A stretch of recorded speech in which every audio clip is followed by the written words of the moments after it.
Welcome to the Joe Verdi program, How to Follow Up and Prospect. In this series, Joe is going to talk with you about how you can sell more cars, increase gross, and ensure your success in today's competitive market. Welcome back. Well, did you do the things we talked about at the end of the last tape? Did you write down those 3 most important points? Did you write down why they were important to you? Did you write down what you're going to do to get better at each one of those? You know, learning to do a good follow-up program doesn't take a rocket scientist. Anybody can figure it out. It's easy, and we're going to make it fun. And I don't know if I finished the story before when I was talking about selling cars that first time, then the advertising book, got back in the car business. I got back in the car business I did have better selling skills, no doubt about it. I learned to close, I learned to handle objections. I quit pre-qualifying people, I gave everybody presentations, but I also developed the follow-up program. And when I got back in the car business, I literally quadrupled my income overnight. I went from $2,000 a month to $2,500 a week. And a big part of that came from my follow-up and prospecting program. Now, in 12 weeks back in the car business, I made more money than I made my best year of my first 5 years. In 7 months, I made more than I made the first 5 years put together. And I'm going to tell you, that's tough to do dealing with just walk-in traffic out here. So again, this is easy. It's not difficult, and I'm going to make it seem so easy. It may seem like, gee, that won't work. That's too easy.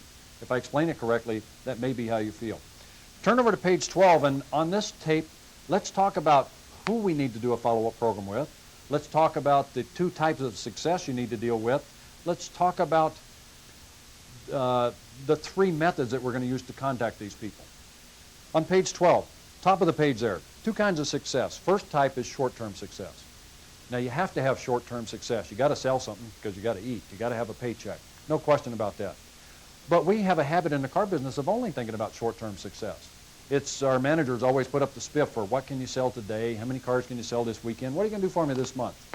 And because everything is on that short-term focus, we have a hard time thinking about our career. Most of us haven't thought about a career. We got in the car business, we changed professions, and most of us haven't even given it a thought what we want to pull out of this in the next 12 months, 5 years, 10 years. Well, I want to try to get you to think about some of that. Because if you just focus on short-term success alone, you're probably not going to do your follow-up. It'll be too much trouble. You might miss enough. So we've got to get the follow-up program in there and work it into our daily activities. And again, it's going to be easy. B, your long-term success. Selling something 2 months from now, 6 months from now, a year from now is going to require that you invest a little bit of time and a little bit of effort. But again, it's just like that guy that comes on the lot and you spend an hour with him and he says, well, I'm not buying anything for a couple of months. You've already spent the time, and all it's going to take to get him back in a couple of months from now is a couple of thank you notes, a couple of phone calls, and 2 months from now, you'll be the only salesperson he or she knows in the car business. So it'll be really easy to get them back in. That same thought, you just extend that 2 month now to 6 months, to 12 months, to a year or 2 years. I don't care when people are getting a car. I want the money. Let's keep it as simple as that. So you want to plan for your long-term success as well. I also didn't mention it on the last tape, or I did, but just briefly. You need to go back and review each one of these sets. You need to go back and reread that section of the workbook. As I've realized, and I'm going through this, and there's a lot of words I'm not covering here on tape. Go back and read this afterwards, make some new notes. Page 13. To guarantee your long-term success, let's talk about who you need to follow up with. The different groups you need to follow up and prospect with. Top of page 13. Now, your hottest prospect, if you ask me to identify the hottest prospect you have, might surprise you, but it's that person that just left. 2A at the top of the page, your working prospect. Now I refer to these as working prospects, unsold prospects. The person who just left is your hottest prospect because almost all these people are going to buy a car and 90% of them are going to buy it within a week. I call that a hot prospect. Now, the salespeople down the street, we learn from statistics, are not going to do any follow-up. 90% of them are not going to stay in touch with this customer. They're going to invest their time on the lot. They're going to hand them a card. They're going to talk to them about price and hope they come back. And that's not going to be enough to get most people back. Remember, we also found out they go to 4.5 dealerships. You want to be the one that gets them back in. So we'll talk about how to work with working prospects. Now, they're your hottest prospects. B, another important group of people is your sold customers. And they're important because you've already sold them something, which means you made them like you, trust you, and respect you. That's why they bought. 71% said they bought because they liked you. Okay, you've made that happen. Now, most people just drop them like a hot potato and go out here and find another customer. Well, that doesn't make sense. I did that the first 5 years. I sold cars, and we got vouchers, and on this little sheet of paper, they wrote down how much money we made, and we had their name, address, and phone number. And as soon as I got paid on it, I threw it away. I didn't need it anymore. Well, it's a shame I don't even know who I sold cars to the first 5 years, because all of those people are still buying cars 25 years later. And you don't want to miss out on those either. So we need to focus on our sold customers. See, that third group down there, I don't know if you realize it, but your friends and all of your acquaintances buy cars too. And isn't it a bummer when you pull up into your parking lot at your apartment or your condo complex or back on your block, or you go to church or you go to the Little League game, and you see somebody that's got a brand new car and they got a license frame from another dealership right down the street from you. It sells the same product you sell. I never did get very comfortable with that. I didn't like it. And you know what we tend to do is we tend to blame our friends. We say, well, why didn't you come to see me? Gosh, I forgot, Joe. I forgot you sold cars. I don't know. I was just driving by the other store. And we get mad at them because we didn't do our follow-up. They're not going to remember you just because you tell them once or twice you sell cars. They're not going to remember to come see you. They're not going to remember your name every time they hear somebody talking about cars unless you go to a little bit more trouble. It's a shame to miss out on friends and acquaintances. They're going to buy cars with you or without you. D down here, a couple other groups down here. Orphan owners in the dealership, the first blank, orphan owners. What's an orphan owner? What do we mean when we say orphan owner? Generally in class when I ask that question, somebody says, well, it's somebody whose salesperson left and they can't do follow-up. Okay, I would call that an orphan owner. What's the difference between an orphan owner who has a salesperson who left who doesn't do follow-up and a salesperson who's still there and doesn't do follow-up? I believe they're all still orphans, aren't they? Now again, it's a shame not to stay in touch with these people because they already like you, trust you, and respect you. But there's some other salespeople that are left. You've probably got hundreds of orphaned owners in your dealership. Get your manager or the business office upstairs to pull up a list of all those people whose salesperson isn't there. And we'll talk about how to work with them. Parts customers, service customers. Parts and service customers, they're right there. You bump into them all day. It's a shame you don't do some prospecting. You bump into, literally, as you're turning a corner, 10 people a day. Do you know that 30% of those 10, or 3 of the 10, had a family member who's going to trade cars in the next 90 days? But instead of talking to them, visiting with them, giving them a card, getting their name and number, and doing a little bit of follow-up, we say, excuse me, and we walk around them. And we just walked around 3 $300 vouchers. That doesn't make sense. Service drive, same thing. Over 70% of the people would like to buy where they have their car serviced and will buy because they know the dealership and they're comfortable there. E, this is another group. And when I used to get these lists, you know, your manager walks up and hands you that list of the lease expirations or the credit loans that were expiring. E, the lease and contract expiration lists. First 5 years I sold cars, my manager would hand me pages of these things. And I'd be sitting in my office and he'd throw them on my desk and he'd say, here, call these. Now, I also remember that first call he told me to make to that lady out of the white pages. And I remember she ripped my head off. No way I was going to call anybody on this list either. You know, for the first 5 years, I didn't even answer the phone in case it was that lady calling back in. No way. Thank you, but no thank you. I'm not interested. These lease expiration lists, we're going to talk about how to work them. You got buyers left and right. Contracts are expiring, leases are expiring, and I'm going to try to talk you into moving that out a little bit further than waiting 60 or 90 days before their contract's up. F down here, the people you meet at an auto show. You know, I go to an auto show now and then. I went to one a couple of years ago, and I was serious. I was looking for a car. I was ready to trade cars. I wanted to get some ideas of what I wanted. I didn't find any salespeople at the auto show that gave me any attention. And I walked around the auto show for give or take 2-3 hours looking at different cars. Most of the salespeople at the auto show were back in the corner drinking coffee, looking and laughing and joking at all the looky-loos out here. They really weren't spending any time presenting and demonstrating or trying to get anybody excited. I met one person that gave us any kind of information, and he did do some basic follow-up. He's a Mercedes salesperson, and I did get the standard computerized follow-up system from him later. Never got a phone call or any other contact. An auto show. Give me one good auto show, and I'll never need to take another up. And I don't know if you noticed on the very first page of your workbook, at the bottom of the page, it said after 6 weeks in automobile sales, you should never have to rely on walk-in traffic. You should be able to do your business from repeat and referral customers. And we have people who actually fall for that. And if they fall for it, you start dealing with these working prospects, outside prospects, all these others, and you can start building your customer base quickly. We had a lady that came to class, to our first 3-day class.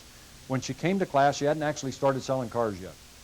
And she came to class, and it was like the middle of the month, and her dealer didn't let her work until the end of that month. They had her start the first of the next month. Her first month, she sold 21 cars. And that's pretty good. Pretty good first month for a new person. The important thing is 8 of those 21 were from walk-in customers. The other 13 of those were from repeats, referrals, and outside prospects. That's a pretty good ratio for a first month. I would say that she fell for what we were talking about. Now, I knew that the second month she sold 21. The third month, I know she sold 19.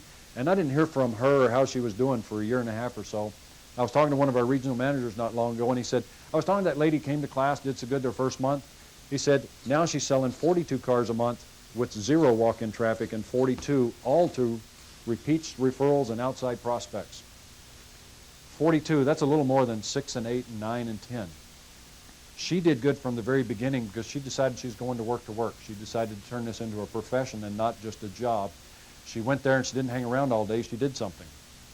42 cars a month average. She didn't sell 42. She averages 42 with 0 walk-in traffic. That seems like a lot. And I meet an awful lot of people who do a lot of their business with repeat and referral customers. I met the #1 Hyundai salesman a few years ago. And we were talking, in the first month I met him, I walked into the sales office and the board said, Gus, 65 and a half cars. That's quite a few. And if I remember his averages right, he averaged about 50 cars a month. Now, he had a lady helping him do his follow-up. And she got pregnant and she left, and his follow-up dropped off, and he didn't figure it would matter much, and his sales dropped from 50 down to about 25, and did it within about a 30, 45-day period. Follow-up works. I was in Iowa. There's a Chevy salesman there who sells about 80 cars a month. He's got 2 secretaries and a lot man working for him because he does follow-up. He does prospecting, deals with repeat and referral customers. If you deal with walk-in customers, if you stand there on the lot and wait for somebody to show up that doesn't like you, know you, or trust you, you're going to end up with 8, 10, 12, okay, put in 2 shifts, 14 or 16 cars for the month. The problem with it putting in 2 shifts is next month you're going to be tired and you tend to go from 16 down to 8 and 14 down to 7, and that's not a good tracking. You don't want to follow that pattern. Auto shows, tent sales. We're going to show you how to work those. If you get an opportunity to go one, go for it. Most people complain, and managers present it kind of wrong. They say, we got an auto show coming up. If you guys don't volunteer, I'm sending 3 anyway. Gosh, stick your hand up, put your hand in the air, and I'll show you how to work that thing and how to get names and numbers and never need to take another walk-in customer. The bottom down here, and I mean this literally because you need to realize that everybody's buying cars. G, you also need to follow up every other breathing person that you run into. They're all buying cars, and they're going to buy them with you or without you. When we talk about why follow-up works on page 14, why does it work? Why is it so effective? Well, there's probably a lot of reasons, but 3 of the most important reasons on page 14. First of all, people love recognition. I don't know how many cards and letters you get from a salesperson in the car business. If you're like most people, probably not any. But I would bet that, well, let's see, I don't know how much money you've made in your lifetime. If you're 40 or 50 years old, you've probably already made close to $1 million, and you've already spent almost all of it if you're like the average person. Now, how many of you have ever gotten a thank you note from somebody for all that money that you spent? Anybody ever write you a handwritten or appeared to be a personalized thank you note? I'm not talking about that computer-generated, we here at ABC Motors stuff. I'm talking about something personal. I see 3 or 4 hands there. Do you remember the person's name who sent it to you? Well, yeah, of course. In a class of 70 or 80 people, we generally see, I don't know, maybe 10 hands go up when I ask the question, how many of you ever got a follow-up note? And I ask everybody, you remember the person's name? And almost without exception, everybody says, sure. It's kind of nice when we spend our $500 for that TV or our $1,000 or $1,500 for that furniture or that $20,000 for a car when somebody jots down a little note and says, I really appreciate your business. Thank you very much. I'll be in touch soon. That doesn't take hardly anything. And we're going to show you how to, again, create a simple, easy-to-use system that almost works by itself. You just have to put a little bit of effort into it. B, their past experience. We found out from the statistics that 90% of the customers who bought a car were never contacted again. So their past experience is no contact.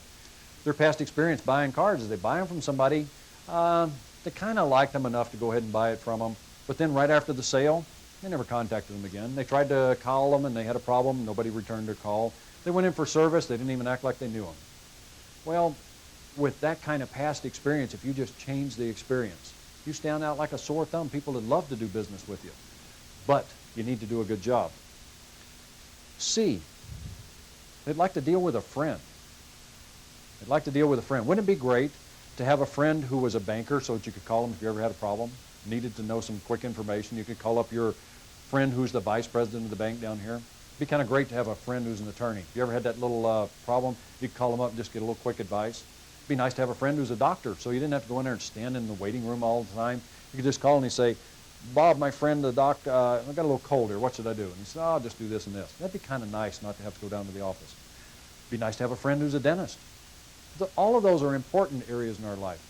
Don't you think people would like to have a friend who sells cars? Wouldn't it be great to have a friend you could just call up and say, I need one of these. When's a good time to come down? You know you're going to be treated right. They're going to like you. You sit there and drink coffee. You visit a little bit, and they give you a big voucher and go home happy. That would be ideal. Everybody would like to have a friend in that area. I guess D, the real reason that follow-up and prospecting works is because nobody does it. If you follow up and you prospect, you'll be one of the very few people in automobile sales who does do it. And if you're the only one doing it, then it's pretty easy to say that you'll be successful at it. It's a shame nobody does. And it would be different if everybody downtown, down the street, up the street, had a great follow-up program and all of them were contacting their customers. They were saying and doing the right things to sell them cars on the spot and doing the right things to get them back on the lot, but they're not.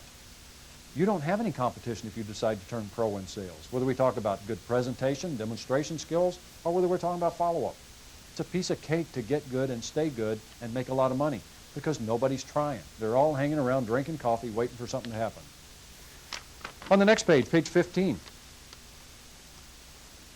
It's always interesting to listen to salespeople talk about why they don't do follow-up, why they don't prospect. And you hear some real common statements. We hear them in our classes. It's the biggest objections. These are the biggest objections I have to overcome in a class. 4A there on page 15. It takes too much time.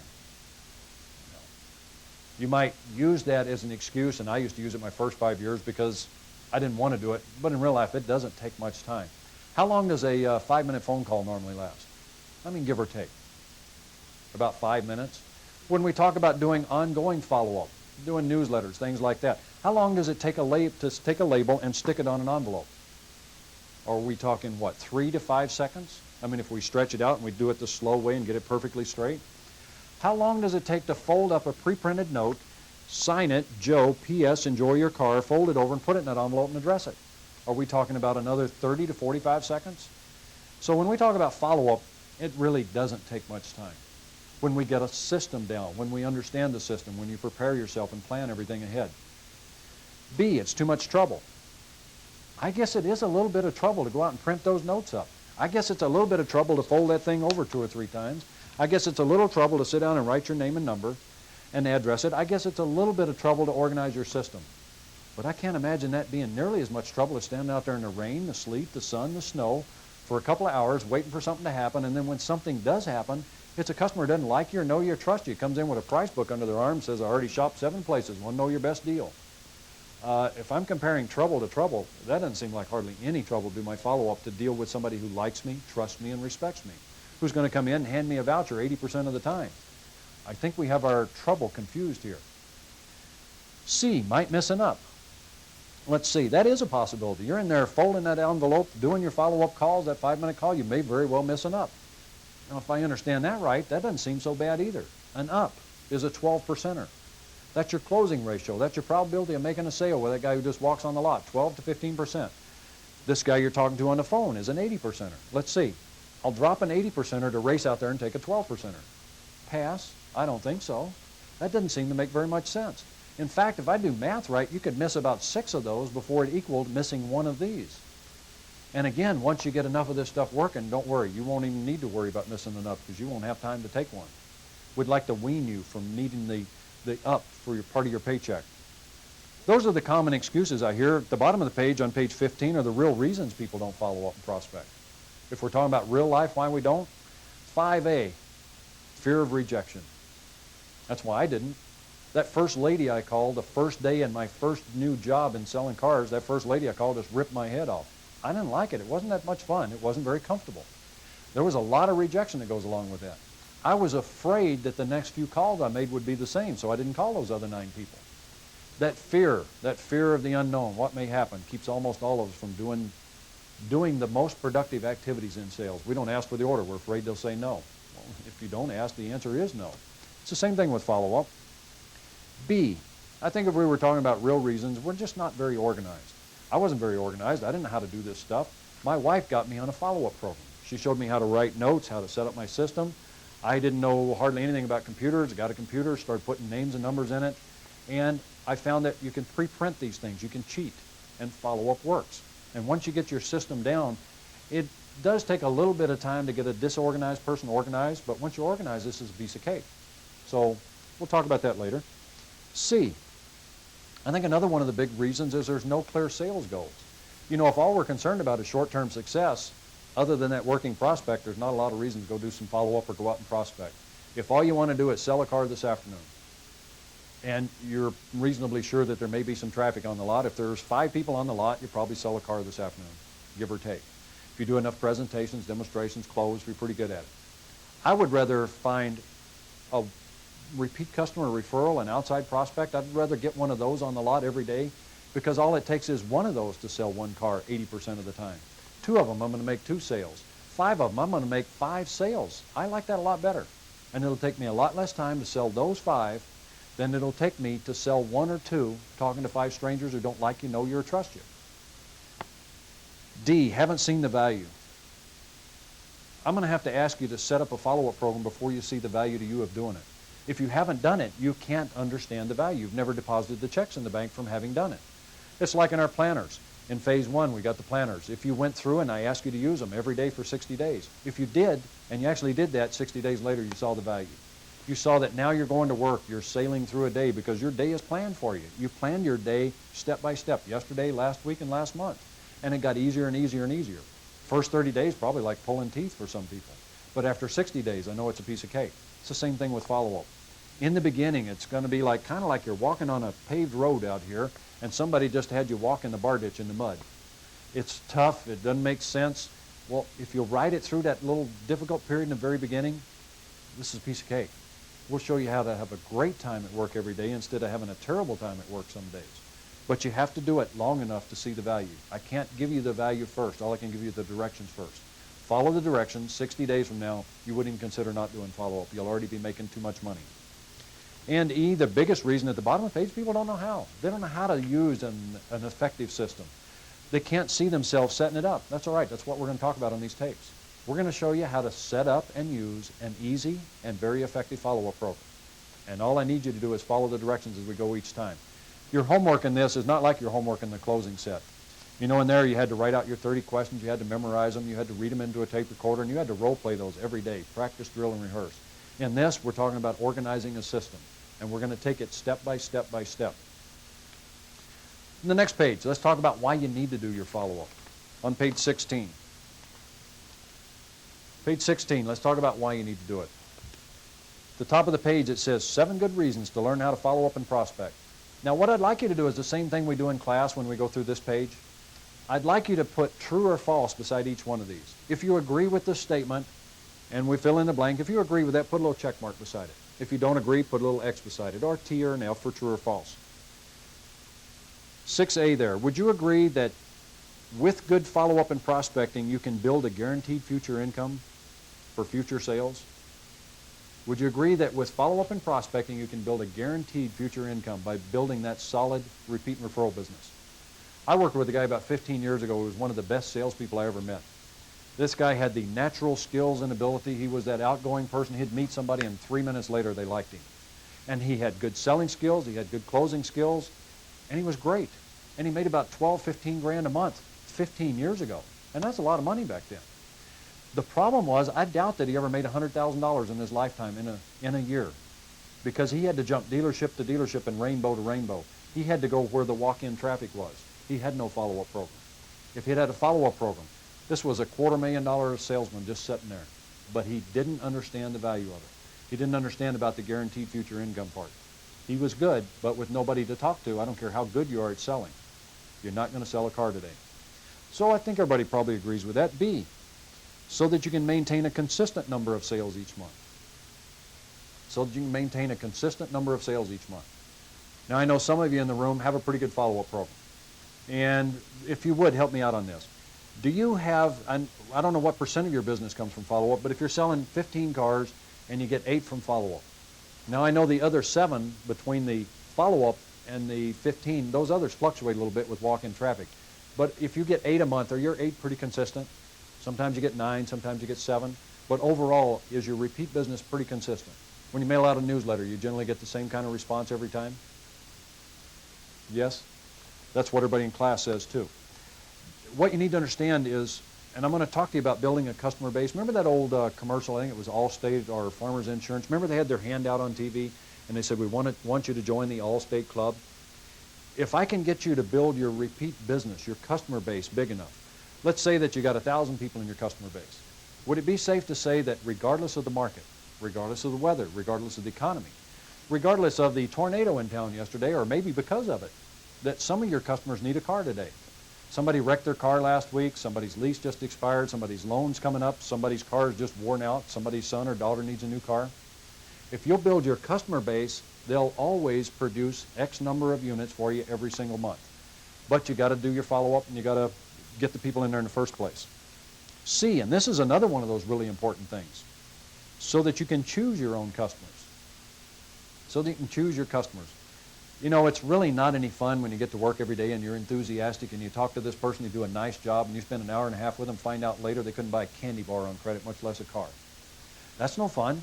The problem is, after that, you go out and tend to take that out on the next customer because the last one wasn't any fun. Well, I believe the people who bought a car from you last month can buy another car from you next month if they want to. Wouldn't you eliminate a lot of that time that you spend with people who have bad credit, people who are stuck in their trades, people who just shop 7 places, all those things that you dislike about selling cars? I talk to a lot of people who are in towns across America, you know, where the factories are, and you got those buyer programs from the factory, and everything is a little bit under invoice, and you make $25 or $50 or $75 on a Mini on whatever it is. Now, that's if you're going to deal just with those people, but couldn't you make friends with the doctors, the accountants, the attorneys, the teachers, and all those other people in town? Couldn't you find some other people in town to come down and buy cars so that you don't have to sell all of your cars for the $75 Mini? You get to pick your customer base. D, so that you can eliminate all the grind that goes with selling to us. Those of you, again, in the room that have a pretty good repeat and referral business, help me out on this again. How many times do people walk in and say, Joe, I'm here to buy another car from you, and here's my price book, and I know what you paid, and I've shopped 7 places already? That hardly ever happens. When we're talking about out of 100, that might be 5 or 10 out of 100 of our repeat customers who are going to go shop and do all that stuff and have that stinky little attitude when they walk on the lot. Most of them are pretty nice because they like you, they trust you, and they respect you. That doesn't mean they're not going to ask you for a discount, but they ask you kind of casually. And just a tip, if you ever had a customer that you sold the car for 100 over last time and he comes back, a lot of salespeople tell me, well, I can't sell him more the next time because he only paid 100 over last time. When a guy comes on the lot and he says, I paid 100 over for this last time, just respond with, boy, that was a good old days, wasn't it? Seriously now, what are you looking for? Boy, that was a good old days, wasn't it? Implies what? It means that one's over and we're into the new time here. And if a customer comes back to see you, even if you charge them 100 over last time, they'll give you more this time because they like you, trust you, and respect you. So don't worry about that. E, so that you can make more money on each unit you sell. If you're using your planners, you've already tracked this, and you understand that now. And if you're like the average person in class, we find that your average repeat customer pays you about $150 minimum more than the average walk-in customer. It's because they like you, trust you, and respect you. It's easier to sell, it's easier to build value, it's easier to close. They don't shop as often, they don't come in with that price book in their hand. F, so that you can eliminate the time you spend with people with bad credit. We've kind of talked about that. Or if you're in a military town and you get tired of dealing with the E1s who can't buy anything, and I'm not suggesting you don't give them a presentation and demonstration, but if you get tired of just dealing with people who don't seem like they can buy whatever they are, well then go find some other people. And G, so that you can work fewer hours and still make more money. You know, one of the biggest reasons you have to put in such long hours is because you're standing there waiting for a stranger who doesn't like you, know you, or trust you. And you got to wait for an awful lot of them. And a lot of them aren't very cooperative, so you got to talk to even more of them. And now you're there from morning till midnight. If you learn to plan your day and work your plan with follow-up, then you can schedule your day. And I know a lot of salespeople who sell a lot of cars with a lot of follow-up, and they're able to take next Thursday off just because they want to. Now, they sell 20, 30, 40 cars, and I have a feeling if you sold 40 cars, turn around and ask your manager, say, manager, if I sold 40 cars, could I take next Thursday off if I wanted to? I'll bet they'd be more than happy to give you a day off now and then, as long as you maintain that kind of number. What did you disagree with there? Anything? We don't ever have anybody in class say, I disagreed with any of it. If all of that's true, if you make more money, if they're easier to sell, if you get to pick who you work with, if it guarantees your long-term success, it doesn't make sense not to do your follow-up and not to prospect. Bottom of the page there. Last thing we'll cover on this tape is the 3 methods you're going to learn to use to follow up and prospect. As far as I can determine, there's only 3 ways to contact people. 7A there. Now, if we're looking at the most effective contact, the most effective type of contact is always what? It's always that in-person approach. You go out and say, hi, my name's Joe. I wanted to introduce myself. That's always the most effective. So 7A, in person. 7B. Now, we'd also like to find the next most effective way. Anytime I get a chance to talk to somebody, if not in person, what would be the next most effective way? By telephone. So if I call them, that would be the next most effective, and what would be the least effective way? By mail. So in order, in person, by phone, by mail. So ideally, we'd like to go out and talk to all the people in person. But you know, sometimes that's just not practical. In fact, let's take a look at just the opposite. Let's look at the most time-effective way to contact more prospects, especially doing prospecting. The bottom of the page, 7B, the most time-effective method in order. Wouldn't you just switch that list? Can't I, in fact, I can mail out to 1,000 people in the time it takes me to call 15. And I can call 15 in the time it takes me to talk to 1 in person. So the in-person approach is the slowest method, with the phone being the middle and the mail being the most time-effective. We need to learn to use all 3 systems together. An effective follow-up and prospecting program is going to need to contact, I'm going to need to say, hi, how are you in person? I may do that out in service. I may meet somebody. Then I've got to call them, and I've got to send them a thank you note. So we're using all 3 methods most of the time, and we just need to learn to use them effectively. We talked about a lot here. I hope you're starting to realize that everybody's buying cars. We covered those few groups there in the very beginning on who you need to follow up with, who you need to prospect with, the methods, piece of cake, and I hope you see the value to you of doing it. There's a lot of people selling a lot of cars and making a lot of money. And again, I quadrupled mine overnight. And the biggest part of that was talking to people who already like me, trust me, and respect me. Page 17, let's take a quick look at your homework. You need to start thinking about your long-term success. And we kind of touched on this on the last tape and at the very beginning of this one. Our short-term success is going to come from good selling skills, good closing skills, good basic skills, presentations, demonstrations. Your long-term success is going to come from follow-up and prospecting. On the top of page 17 there, it says, what are your goals? Where would you like to be in sales 5 years from now? And I ask you to look at 3 different areas there. And don't talk about this necessarily in a sales meeting here. This might be something you want to do sitting in a chair by yourself in a corner with no kids, no dog, no distractions, no TV, no stereo, and certainly no other people who are going to sit there and highball each other. But seriously, where would you like to be in sales 5 years from now? How many units would you like to sell a month? How much money would you like to make a month? What percent of that business would you like to come from repeat referral customers? If you're right now, if you're at 10 units a month, and you're making $2,500 a month, where would you like to be 5 years from now? 5 years, long time. Where would you like to be 5 years from now? Would you like to be at 30 cars a month, 40 cars a month, 50 cars a month? That doesn't seem unrealistic 5 years from now. If we start breaking that down, that means 2.5 years from now, you'd need to be at, what, 15? Year and a quarter from now, you'd need to be at about 12.5, and that puts you right on track. That means about 9 months from now, you need to be at 11.25, whatever that comes to. Somehow that doesn't seem unrealistic. Those seem like easy to take steps. Actually, my math is wrong. You'd need to be halfway between there. You'd need to be at 20. Here you'd need to be at 15, and here you would need to be at 12.5. I never said I was good at math. And if you've been to my classes, you already know that part. Same thing with how much money you'd like to make. How much money do you figure 30 cars makes you? If you're making 3 at this rate, you're making $250 a unit. If you did that at this rate, how much money would you make? I bet there would also be some bonus money and some spiff money in there. I'll bet you that 30 cars produces $100,000 plus. That seems pretty good. So $100,000 is about $8,333 a month. Where do you need to be 2.5 years from now? You break that in half, you break that down. You need to start thinking about 5 years from now. And when you start planning long-term goals, it helps you start to set short-term goals. If you need to be at 12.5 cars 9 months from now, what do you need to do in the next 9 months? How will you get from 10 to 12.5? And you got 9 months to do it. How are you going to get there? Are you going to take it step by step? Are you going to go out there and just work longer and harder, spend more time talking to even more walk-in customers who don't like you, know you, trust you, or are you going to get that down to some repeat and referral business? What percent of your business would you like to come from repeat and referral customers? You need to make some of these decisions. You don't have to have it set in stone exactly where you'd like to be 5 years from now. I found that most people can't do that.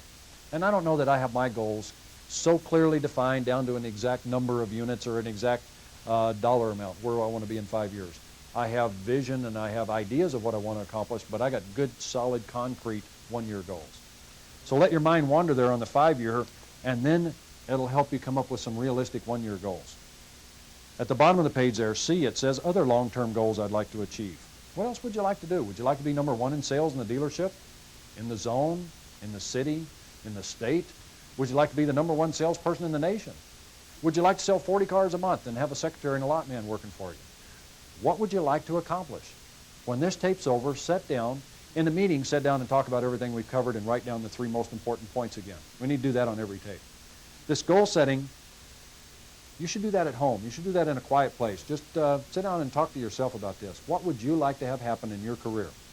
Not the extra peer pressure that goes along with it in the sales meeting and highballing each other. But where would you like to be?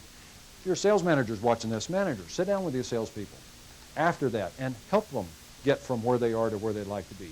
Leave out the highballs. You don't need to go from 10 to 30 by the end of the year. And that's not that it's impossible. I've seen a lot of people do it overnight. But for most people, it's going to take a little bit longer than that. And again, that doesn't mean you can't. I hate to even imply that you can't do that. We watched a lot of people. I've had a salesperson go from 8 cars a month to 53 cars a month in a 6-month period. So you can do anything you want to do. Set a goal that's realistic for you. Again, with no highballs, and work your way through it. You guys got a lot to think about and a lot to talk about, and you got some serious homework. I'll talk to you on the next tape. Until then, have a great day. That's the end of this tape. Before